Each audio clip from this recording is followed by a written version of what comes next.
In this video, we're going to take a look at this 51.2 volt, 150 amp hour lithium iron phosphate battery. It's made for golf carts. Of course, you can also use it to power inverters. It's made by Allied Battery. This unit you see here was given to me by the son of very close friends of mine, and it was given to him by a friend of his. Supposedly there was a problem with this unit, and the manufacturer warranted it, gave them a brand new one, so he gave me this one. So what I'd like to do is open this up, show you the inside, take a look at the output voltage, and what I will end up doing, if this works, if it doesn't work properly, I may just swap out some cells or maybe a new BMS and use this to power an inverter for power backup in the event of a power failure.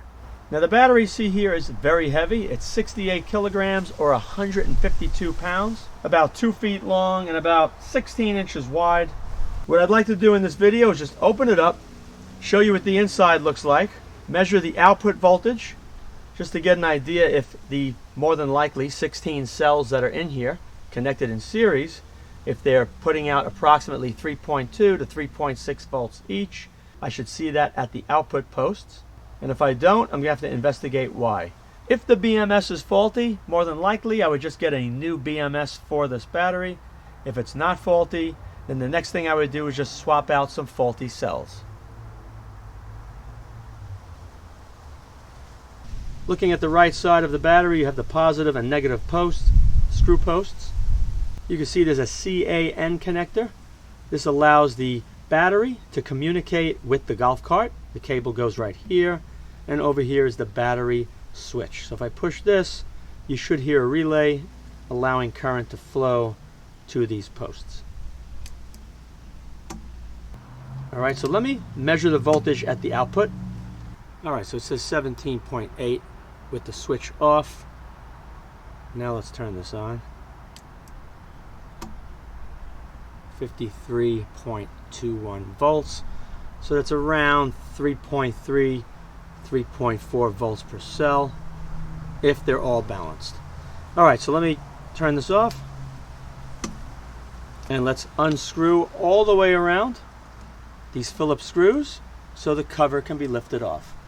I'm going to start over here and go all the way around. Just so you know, this is a very expensive battery. I think it retails for just under $3,000.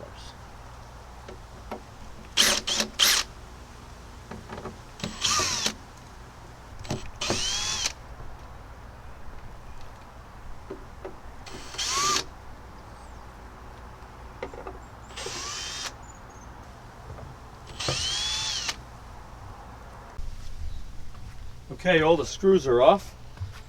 I have this on a roller cart because it's so heavy.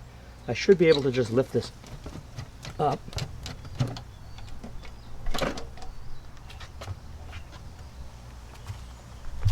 That's the underside.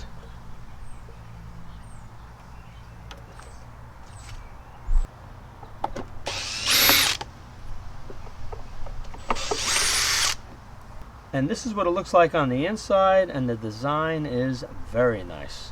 So we have all these nickel bus bars throughout, and each one, as you can see, is spot welded to the posts on each one of the lithium iron phosphate cells. They do that for a much better connection to reduce the chances of a high resistance connection between the bus bar and the post on the cell. In the event there was a faulty cell, the only thing you could do would be to drill this out, remove this bar, remove the cell and replace it with a new one with a screw post, and then you would have to bolt this down nice and tight against that bus bar. You can see the BMS has all the balancing wires,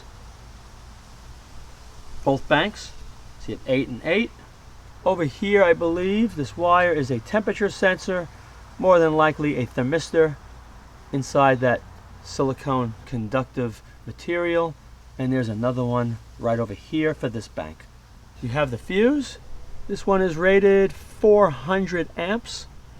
I like all the connections. That looks good. And over here, this is your high current relay.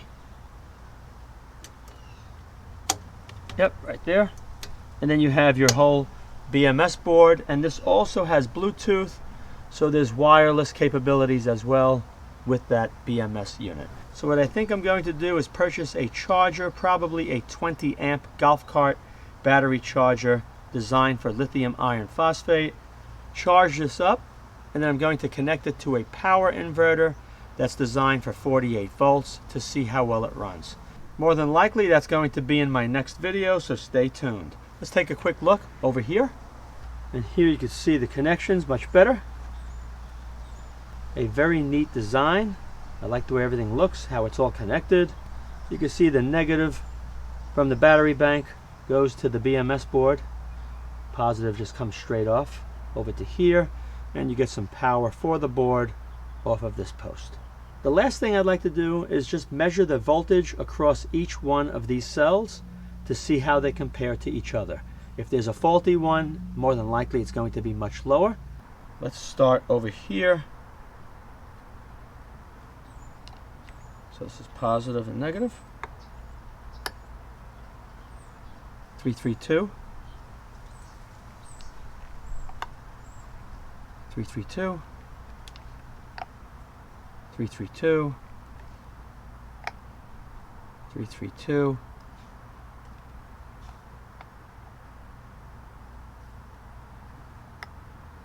332.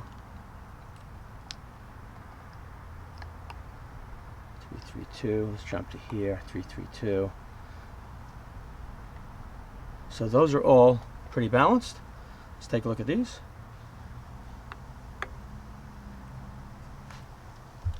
This bank is slightly lower. 329. 332.